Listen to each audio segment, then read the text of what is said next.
Hello everyone. आज का जो हमारा टॉपिक है वो है सिंपल हार्मोनिक मोशन के ऊपर।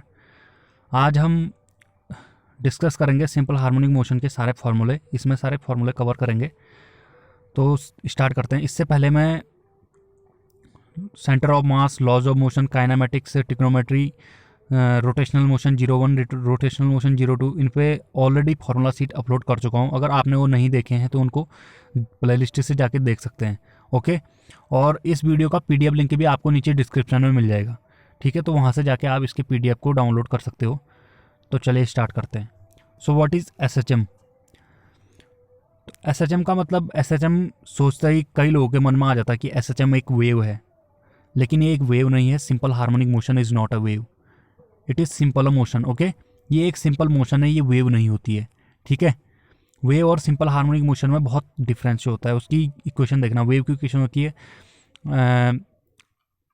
ए sine omega T plus minus के एक्स। ओके, ऐसा होता है वेव की इक्वेशन। और जो सिंपल हार्मोनिक मोशन की इक्वेशन होती है वो मैं आपको बता रहा हूँ अभी। तो पीरियोडिक मोशन क्या होता है? सिंपल हार्मोनिक मोशन तक पहुँचने के लिए पहले हमको कवर करना पड़ेगा पीरियोडिक मोशन।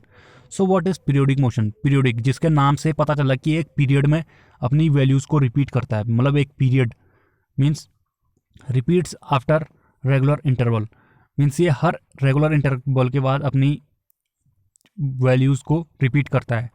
जैसे फॉर एग्जांपल एनसीईआरटी का एग्जांपल हुआ है, यहाँ पे लिया हुआ है। तो यहाँ पे एक एच हाइट है। यहाँ पे आप मान लो कि कोई चींटी है, चींटी चढ़ रही है ऊपर, ठीक है, या स्पाइडर चढ़ रहा है। तो चींटी चढ़ रही है ऊपर, एच हाइट। तो ये हाइट एच है, मैक्सिमम हाइट है इसकी, पीक वैल्यू है ये इसकी। तो ये 2 सेकेंड में सबसे ऊपर होती है, फिर उसी के बाद 2 सेकेंड में अपनी इनिशियल पोजीशन 0 पर आ जाती है। ठीक है, फिर मतलब 4 सेकेंड में ये दोबारा अपनी वैल्यूज़ को रिपीट करती है। ठीक है, 4 सेकेंड में दोबारा अपनी वैल्यूज़ को रिपीट कर रही है। इसका मतलब क्या है कि 0 टी इज इक्वल्स टू 0 पे भी ये हाइट 0 हाइट पे थी, और T is equals to 4 second पे भी 0, फिर T is equals to 8 second पे भी, और T is equals to 12 second पे भी ये 0 हाइट पे है। ऐसे ही T is equals to 2 second पे, जब टाइम 2 सेकेंड है तब ये अपनी मैक्सिमम हाइट पे है। जब 6 सेकेंड है तब भी ये अपनी मैक्सिमम हाइट पे है। जब 10 सेकेंड है तब भी ये अपनी मैक्सिमम हाइट है, और 14 सेकेंड पे भी अपनी मैक्सिमम हाइट पे होगा। ओके, तो आपको समझ में आ गया होगा कि ये बार बार क्या कर रहा है, एक बार ऊपर चढ़ रहा है फिर नीचे आ रहा है, फिर ऊपर चढ़ रहा है फिर नीचे आ रहा है। ओके, तो ये अपनी वैल्यू क्या क्या कर रहा है, बार बार रिपीट कर रहा है। इसको कहते हैं पीरियोडिक मोशन। ठीक है, एक निश्चित टाइम पीरियड के बाद ये अपनी वैल्यूज़ को रिपीट कर रहा है। जैसे यूनिफॉर्म सर्कुलर मोशन होता है, एक निश्चित टाइम पीरियड के बाद यूनिफॉर्म सर्कुलर मोशन माने जिसकी वेलोसिटी कांस्टेंट हो। ओके, तो यूनिफॉर्म सर्कुलर मोशन कर रहा है, तो ये क्या कर रहा है, इसका मतलब ये है कि ये अपनी वैल्यूज़ को भी रिपीट कर रहा है बार बार। अब आता है ऑसिलेटरी मोशन। ऑसिलेटरी मोशन क्या होता है? To and fro motion, periodic motion. To and fro periodic motion. Oscillatory motion, सारे ही ऑसिलेटरी मोशन जो है वो पीरियोडिक मोशन के अंदर बिलोंग करते हैं। ठीक है, all oscillatory motions belongs to periodic motion, but all periodic motion not belongs to oscillatory. Okay, जो ऑसिलेटरी मोशन है ये पीरियोडिक मोशन की एक ब्रांच है। ठीक है, ऑसिलेटरी ऐसा भी कह सकते हैं। अब आता है पेंडुलम। ऑसिलेटरी मोशन में आता है pendulum. All periodic motion are not oscillatory, but all oscillatory motion are periodic. Okay, मैंने आपको ये पहले ही बता दिया।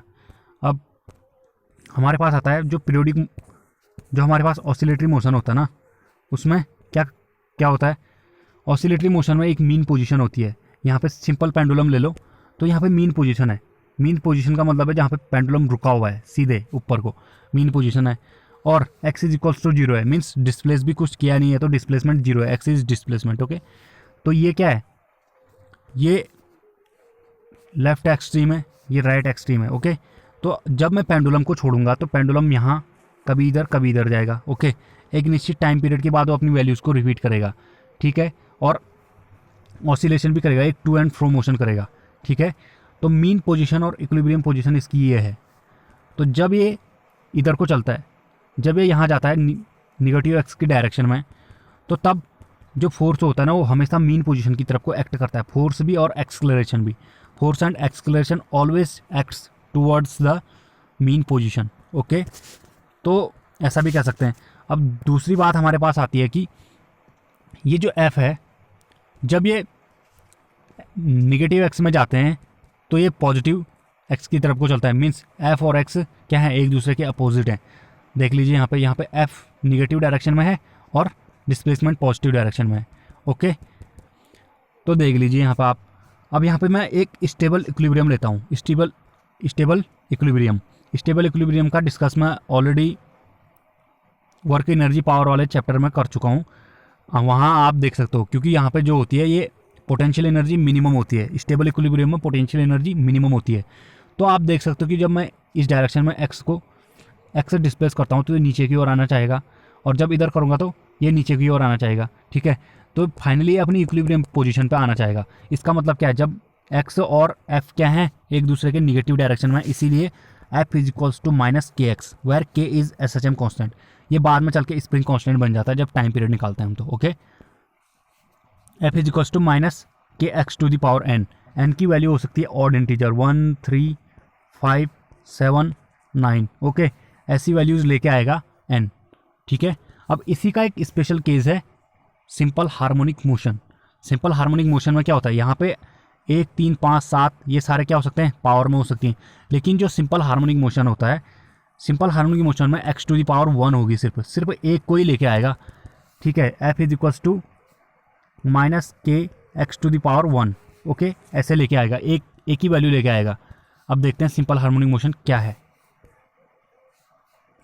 सिंपल हार्मोनिक मोशन क्या है, ये मैंने आपको पहले ही बता दिया कि भाई जो स्पेशल केस है उसका, इसमें एक्स टू द पावर 1 होती है, और सिंपल हार्मोनिक मोशन हमेशा स्ट्रेट लाइन में होता है। ठीक है, स्ट्रेट लाइन में होता है। जैसे पेंडुलम होता है अपना, पेंडुलम भी स्ट्रेट लाइन में मोशन करता है। स्ट्रेट लाइन में मोशन करने का मतलब आप कह रहे होंगे यहाँ ऊपर जा रहा है, तो स्ट्रेट लाइन कैसे हुआ। स्ट्रेट लाइन का मतलब होता है कि भाई इसके जो ऑसिलेशन कराए जाते हैं वो बहुत छोटे छोटे ऑसिलेशन कराए जाते हैं। मीन्स उनका जो थीटा होता है, उनका जो एंगल होता है वो बहुत छोटा होता है। ठीक है, आप कभी प्रैक्टिकल करते होंगे एसएचएम सिंपल हार्मोनिक मोशन का प्रैक्टिकल आपने किया होगा स्कूल या आपने कोचिंग में कहीं किया होगा, तो वहाँ पर आपको टीचर कहते हैं कि भाई छोटे छोटे ऑसिलेशन कराओ। उनका मतलब ये नहीं है कि आपको लगता होगा इंस्ट्रूमेंट टूट जाएगा, लेकिन उनका ये मतलब है कि भाई जो थीटा है ना वो छोटे से छोटा होना चाहिए। ठीक है, उसी को सिंपल हार्मोनिक मोशन कहते हैं, ताकि वो स्ट्रेट लाइन जैसा लगे। ठीक है, तो अब आता है कि भाई जो एफ होता है वो always toward the mean position. मैंने पहले ही कह दिया कि एफ जो होता है वो एफ एक्ट करेगा always towards the mean position. ठीक है, और जो acceleration F is equals to M into A से, जो ए होगा एक्सक्लेरेशन होगा वो भी मीन पोजीशन की तरफ को एक्ट करेगा। ठीक है, अब देखता हूँ कि एक्सट्रीम पोजीशन पे क्या होता है। एक्सट्रीम पोजीशन पे यहाँ पे पेंडुलम है, यहाँ पे इसकी एक्सट्रीम पोजीशन है, यहाँ पे जाके रुकता है और यहाँ पे जाके रुकता है। इसका मतलब क्या है, यहाँ पे इसकी वेलोसिटी 0 होती है एक्सट्रीम पोजीशन पे, ये एक्सट्रीम है और ये भी एक्सट्रीम है, यहाँ पे इसकी वेलोसिटी 0 होती है। ठीक है, यहाँ पे इसकी वेलोसिटी मैक्सिमम होती है, क्योंकि यहीं से तो धक्का मार के हमने फेंका उसको आगे की ओर। यहाँ पे धक्का मार के फेंका तो यहाँ पे जाके रुका, फिर यहाँ पे जाके रुका। इसका मतलब यहाँ पे इनकी वेलोसिटी 0 हो रही है। यहाँ से चलते चलते वेलोसिटी 0 होने के बाद फिर यहाँ को आ रही है, तो फिर वेलोसिटी मैक्सिमम हो रही है। इसका मतलब यहाँ पे चेंज इन वेलोसिटी भी मैक्सिमम है। इसका मतलब क्या है, इसका मतलब ये है कि यहाँ पे जो एक्सक्लेरेशन है ना वो भी मैक्सिमम है। एक्सट्रीम पोजीशन पे एक्सक्लेरेशन चेंज इन वेलोसिटी भी मैक्सिमम है, और जो एक्सक्लेरेशन यहाँ पे मीन पोजीशन पे है वो भी 0 है, और ए हमेशा मीन पोजीशन की तरफ को एक्ट करेगा। और जो एक्स होगा हमारा एक्स, वो हमेशा मीन पोजीशन से ही मेजर किया जाएगा। यहाँ पे 0 ले आ जाएगा, यहाँ से एक्स से मेजर किया जाएगा निगेटिव या पॉजिटिव डायरेक्शन में। अब हमारे पास आता है F is equals to minus के एक्स, और दूसरा न्यूटन के फॉर्मूले से F is equals to M into A आता है हमारे पास, एम इंटू ए।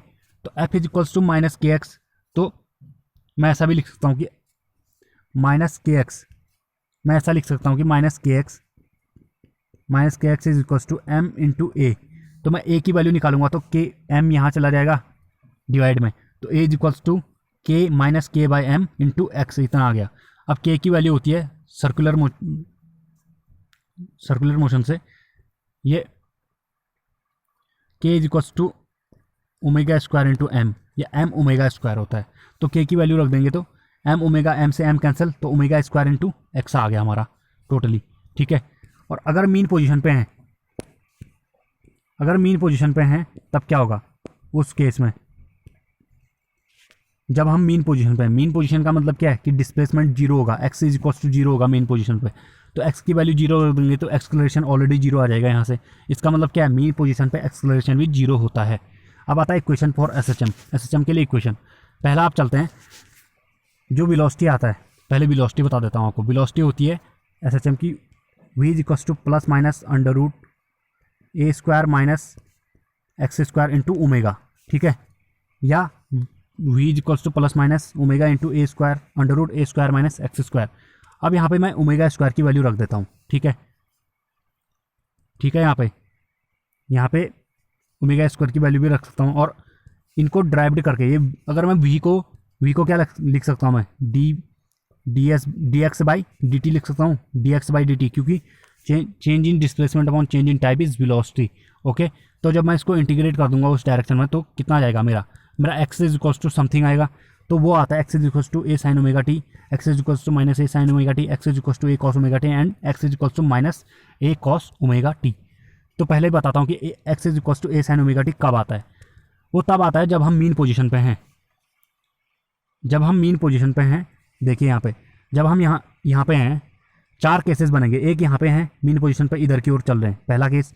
दूसरा केस हम मीन पोजीशन पे ही हैं और इधर की ओर चल रहे हैं, दूसरा केस। तीसरा केस हम एक्सट्रीम पोजीशन पे, राइट एक्सट्रीम पे हैं और लेफ्ट डायरेक्शन में चल रहे हैं। और अगर हम लेफ्ट एक्सट्रीम में और राइट डायरेक्शन में चल रहे हैं, ओके, तो 4 केसेस ऐसे बन जाते हैं।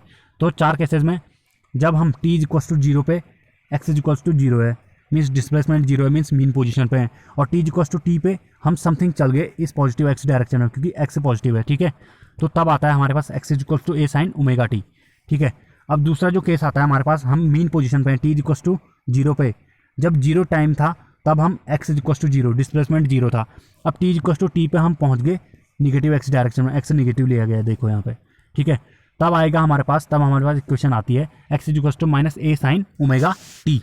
ओके, नाउ थर्ड केस क्या है कि अगर हम t इज इक्वल्स टू 0 पे पॉजिटिव एक्सट्रीम पे थे, ये प्लस a है, एक्सट्रीम मीन्स एम्पलीट्यूड जहाँ पे मैक्सिमम हो, एम्पलीट्यूड है a, तो यहाँ पे थे और हम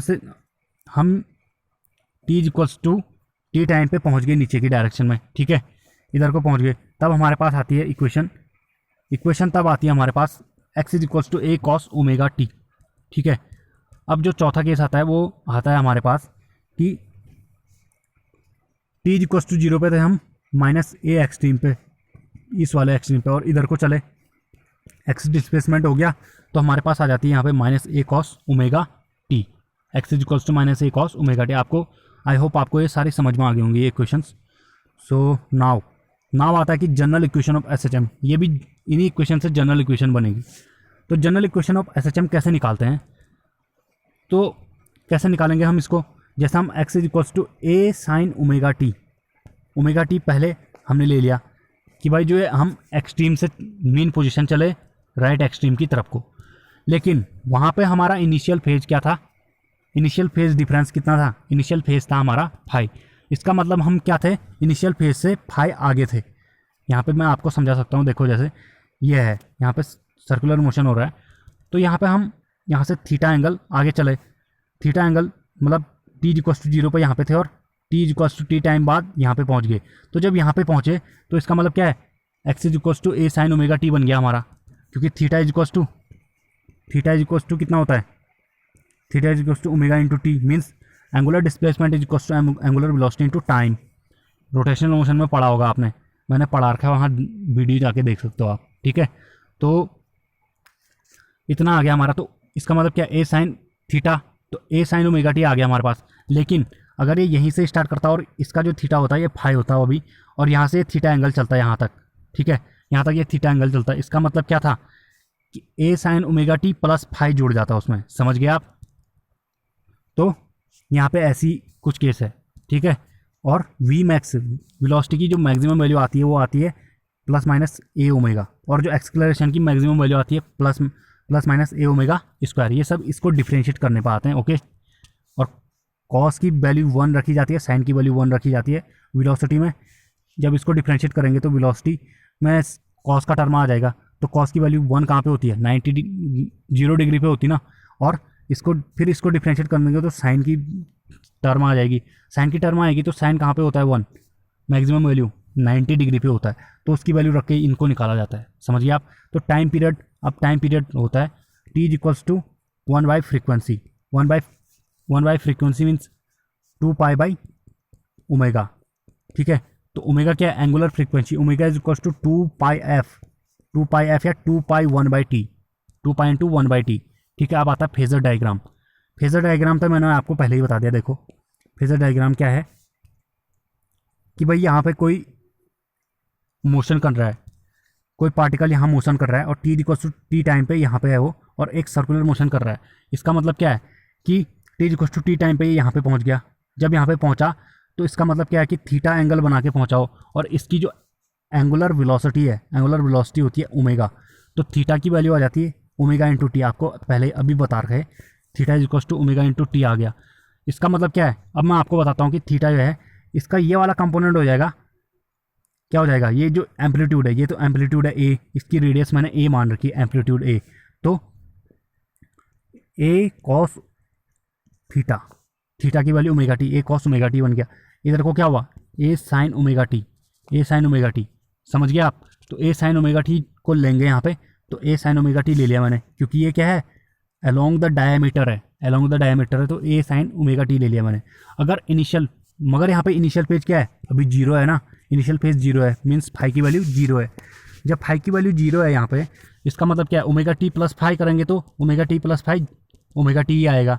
तो मैंने यहाँ पे ऐसे लिखने की कोशिश की है, ओमेगा टी प्लस जीरो, ठीक है। अगर यहाँ पे कोई फेज डिफरेंस आ जाता, phase difference means pi by 3, pi by 2, pi by 4, ऐसे अगर फेज डिफरेंस आ जाता है यहाँ पे, तो ये फाई की वैल्यू भी रखी जाती।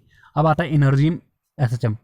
जो S H M simple harmonic motion होता है, उसमें काइनेटिक एनर्जी और पोटेंशियल एनर्जी क्या होती है देखते हैं। काइनेटिक एनर्जी होती है हमारे पास, पहले तो काइनेटिक एनर्जी मैंने पहले बताया 1/2 M into V square, M into V square होता है, तो एम वी स्क्वायर, वी की वैल्यू मैंने रख दी वहाँ से, कितनी होती है वी की value, omega into under root ए स्क्वायर माइनस एक्स स्क्वायर होती है। तो वी स्क्वायर की वैल्यू तो ओमेगा स्क्वायर इंटू इतना आ गया, इसका अंडर रूट हट जाएगा। अब एम की वैल्यू के बाई ओमेगा रख सकता हूँ, एम की वैल्यू कितनी होती है, जो हमारे पास एक्सक्लेरेशन होता है वो कितना होता है, ओमेगा स्क्वायर इंटू के एक्सक्लेरेशन। हम पीछे जाके देखेंगे यहाँ पे, इसको अगर हमने किया तो ए की वैल्यू होती है के बाई एम इंटू एक्स, ए की वैल्यू आती है हमारे पास, और ए की वैल्यू आती है ओमेगा स्क्वायर इंटू एक्स आती है। तो इसकी वैल्यू रख देंगे, के की वैल्यू रख देंगे ओमेगा स्क्वायर इंटू एम रख देंगे, ओमेगा स्क्वायर इंटू एम रख देंगे, तो कितना आ जाएगा हमारे पास, हमारे पास आ जाएगा टोटली के इज इक्वल टू 1/2 के ए स्क्वायर माइनस एक्स स्क्वायर। और दूसरा आता है पोटेंशियल एनर्जी U0 प्लस 1/2 के एक्स स्क्वायर, एक्स डिस्प्लेसमेंट है, ए है एम्पलीट्यूड, ठीक है। और U0 क्या है, U0 है कि भाई इनिशियल में ही मीन पोजीशन पे कितनी थी उसकी पोटेंशियल एनर्जी, मीन पोजीशन पे कितनी भी हो सकती है पोटेंशियल एनर्जी, क्या पता मीन पोजीशन पे उसकी कोई पोटेंशियल एनर्जी रही हो या ना रही हो, ठीक है। अब आता है टोटल मैकेनिकल एनर्जी। अब टोटल मैकेनिकल एनर्जी क्या होगा, मैकेनिकल एनर्जी क्या होती है कि kinetic energy plus potential energy, ठीक है। काइनेटिक एनर्जी और पोटेंशियल एनर्जी को जोड़ देंगे तो कितना आ जाएगा, अब 1/2 के इधर मल्टीप्लाई कर देंगे आगे, के स्क्वायर माइनस 1/2 के एक्स स्क्वायर, इससे ये कैंसिल हो गया, एक्स स्क्वायर वाला टर्म यहाँ, तो आ गया U0 प्लस 1/2 के स्क्वायर। ये टोटल पूरी कांस्टेंट क्वांटिटीज हैं, ठीक है। टोटल मैकेनिकल एनर्जी आ गई इतनी हमारे पास। तो अब इसका ग्राफ देखेंगे हम, ग्राफ में क्या आता है कि जो भाई काइनेटिक एनर्जी की वैल्यू आई थी वो कितनी आई थी हमारे पास, 1/2 के ए स्क्वायर माइनस एक्स स्क्वायर आया था, के ए स्क्वायर माइनस एक्स स्क्वायर। पहले काइनेटिक एनर्जी का देखते हैं। तो अब मैं पूछता हूँ आपसे कि इसकी जो मैक्सिमम वैल्यू होगी वो कहाँ पे होगी, मतलब जो ये मैक्सिमम होगी वो कहाँ पे होगी। इसका मतलब क्या है कि भाई एक्स को पहले तो जीरो करना पड़ेगा, तभी तो मैक्सिमम वैल्यू लेके आएगा, तभी तो कुछ माइनस नहीं होगा, तो मैक्सिमम ही होगा ना।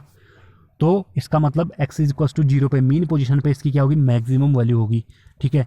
तो अब मैं आपको बताता हूँ, ये X is equal to zero है मीन पोजीशन, और मिनिमम वैल्यू कहाँ पे होगी, मिनिमम वैल्यू मीन्स एक्स की वैल्यू जहाँ पे ए के बराबर हो जाए, जीरो हो जाए जहाँ पे, ठीक है। तो एक्स की वैल्यू ए के बराबर हो जाए या माइनस ए के बराबर हो जाए, तो ऐसा इसका ग्राफ बन के आता है काइनेटिक एनर्जी का, ओके। अब आता है पोटेंशियल एनर्जी। पोटेंशियल एनर्जी का कितना आया था हमारे पास, U0 प्लस 1/2 के ए स्क्वायर, ठीक है, के ए स्क्वायर, यहाँ पे ये मैक्सिमम वैल्यू है, ठीक है। मैक्सिमम वैल्यू मैक्सिमम वैल्यू है ये यू की। यू कितना आया था 1/2 u0 प्लस 1/2 के एक्स स्क्वायर, के एक्स स्क्वायर इतना आया था। इसका मतलब क्या है कि मैक्सिमम वैल्यू कहाँ पे होगी इसकी, इसकी जो मैक्सिमम वैल्यू होगी वो होगी हमारे पास एक्स इज इक्वल्स टू ए पे, एक्स इज इक्वल्स टू ए पे, और मिनिमम कहाँ पे होगी, मिनिमम होगी एक्स इज इक्वल्स टू 0 पे। ठीक है, तो अब मैं आपको बताना चाहूँगा, देखो एक्स इज इक्वल्स टू 0 पे इसकी मिनिमम वैल्यू हो जाएगी और एक्स इज इक्वल्स टू ए पे इसकी मैक्सिमम वैल्यू होगी u0 प्लस 1/2 के ए स्क्वायर होगी इसकी। ठीक है, u0, जब u0 क्या है, ये वाला नीचे वाला ग्राफ, दो ग्राफ बनाए गए यहाँ पे पोटेंशियल एनर्जी के, तो नीचे वाला ग्राफ ये डिनोट कर रहा है कि जब u इज इक्वल्स टू 0 है, initial u0 is equals to 0 है, मीन्स जो पोटेंशियल एनर्जी है ना फाइनल इनिशियली मीन पोजीशन पे जो पोटेंशियल एनर्जी है वो 0 है।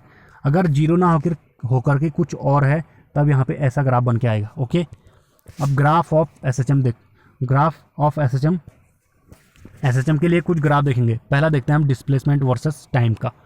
तो जो ये डिस्प्लेसमेंट है x is equals to A sine omega T plus phi, आप फाई को लिखो या ना लिखो एक ही बात है वो। ठीक है, तो मैं साइन वाला बना के दिखाता हूँ आपको, X is equals to A sine omega T का।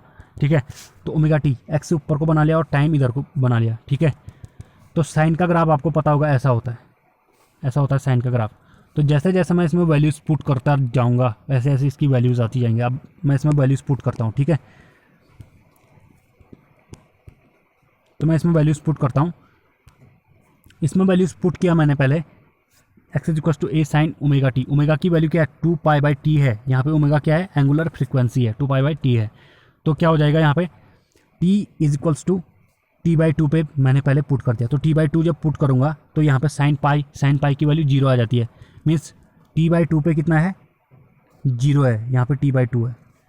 t/4 यहाँ पे t/4 पे प्लस ए है, कैसे t/4 रख दिया 2π/t, t से t कैंसिल, π/2 आ गया, मीन्स साइन 1 आ गया तो प्लस ए आ गया। ओके, तो प्लस ए है और t is equals to 3t/4, t is equals to 0 पे तो 0 ही है। Okay, t is equals to 3t/4 पे आ जाता है साइन 3t/2, साइन 3t/2 की वैल्यू कितनी आ जाती है, वो आ जाती है -1, तो माइनस ए आ गया यहाँ पे।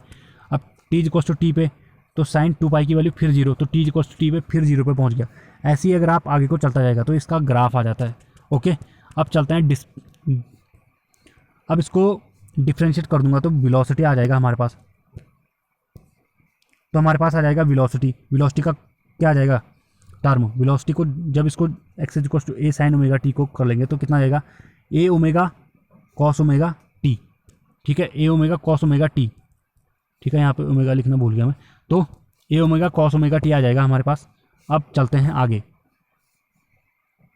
A omega cos omega T, आप T is equals to 0 put किया तो टी इज इक्वल्स टू 0 पे कितना आएगा, कॉस 0 की वैल्यू 1 होती है तो ए ओमेगा आ गया प्लस ए ओमेगा। ठीक है, T is equals to t/4 पे गए तो t/4 गए तो कितना आ गया cos π/2 आ गया, cos π/2 की वैल्यू कितनी होती है 90 डिग्री की 0, तो t/2 पे चले। अब चले t/2 पे, तो t/2 पे कितना होता है v is equals to cos t/2 किया तो cos π की वैल्यू -1 तो माइनस ए ओमेगा आ गया, और एट t/3 वैल्यूज पुट करते जाना है। It is very simple. Okay, बहुत सिंपल है, वैल्यूज पुट करते जाना है इसमें सिर्फ 3t/4, 3t/4 पे गए तो कितना आ गया cos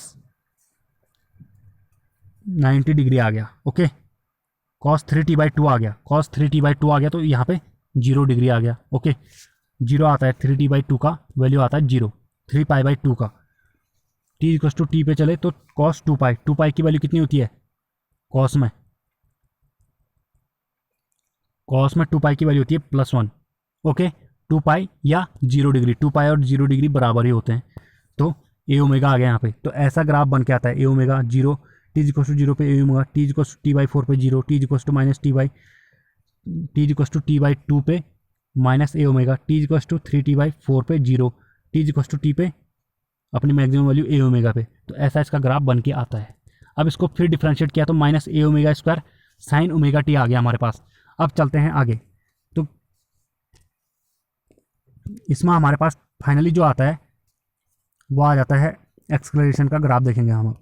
एक्सक्लेरेशन में टी इक्वल्स टू 0 पुट करेंगे तो साइन 0 की value 0, T equals to t/4 करेंगे तो π/2 आ जाएगा हमारे पास, तो π/2, और ये माइनस का साइन पहले से ही है तो minus A omega square. Okay, अब चलता है टी इक्वल्स टू 3t/4 पे, 3t/4 पे करेंगे तो 3π/2 आ जाएगा, 3π/2 की वैल्यू कितनी आ जाएगी, -1 होती है साइन में, तो माइनस माइनस प्लस हो जाएंगे तो ए ओमेगा स्क्वायर हो जाएगा।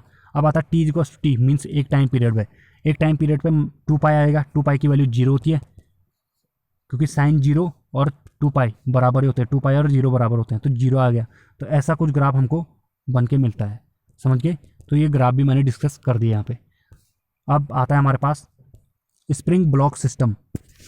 स्प्रिंग ब्लॉक सिस्टम आपको मैंने पहले भी बता रखा है। जो स्प्रिंग का जो सीरीज कॉम्बिनेशन होता है उसमें क्या होता है, 1/ke is equal to 1/k1 plus 1/k2 plus 1/k3, जितने स्प्रिंग लगे हुए हैं, जितने स्प्रिंग को कंबाइन किया गया है।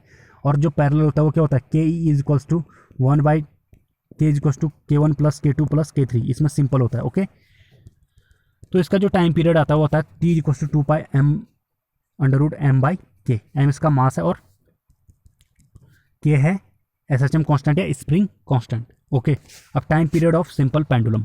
सिंपल पेंडुलम का हम टाइम पीरियड देखेंगे। टाइम पीरियड कैसे निकालेंगे, ये एक सिंपल पेंडुलम है, ये थीटा एंगल बना रहा है, theta is very small, I repeat theta is very small. Okay, theta बहुत स्मॉल है, तो यहाँ पे ये एक्सट्रीम पोजीशन पे, ये राइट एक्सट्रीम पोजीशन पे।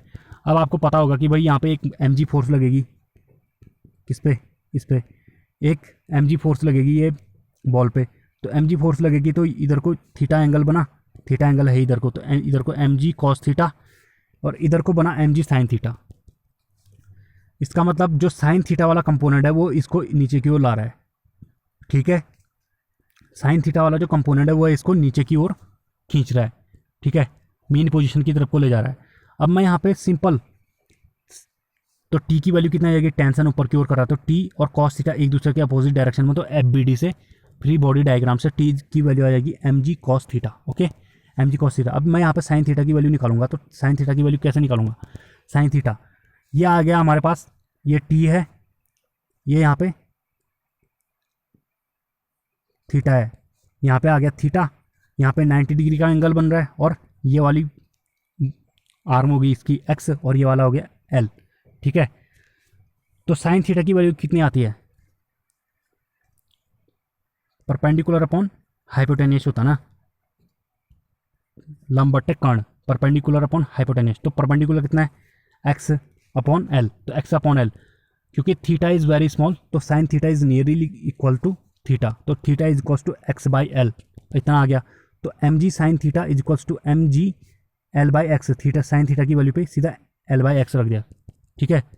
तो f की वैल्यू कितनी आ जाएगी, mg को f के बराबर भी लिखते हैं क्योंकि f is equal to mg होता है, ठीक है, minus mg into x upon l आ गया, ठीक है, क्योंकि f और x क्या है, निगेटिव डायरेक्शन में है, ये बात ध्यान रखने वाली है। तो t is equal to 2π m/k होता है, अभी पढ़ रखा है यहाँ पे ऊपर, तो इसमें इसकी वैल्यूज रख देंगे हम।